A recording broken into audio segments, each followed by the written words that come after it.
dadnimo waa loo dhashaaye waxaa tahay gaari dhiiray dhaliiliya ceebka dhowrsan allah sharaf ku dhameeyey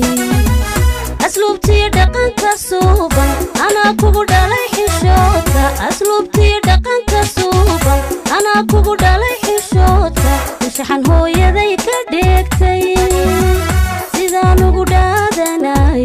ayaadana iiga dhaxashay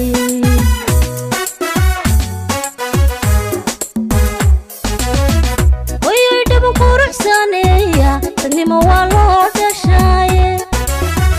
waxaa tahay gaari dhiiray dhaliiliya ceebka dhowrsan allah sharaf ku dhameeyey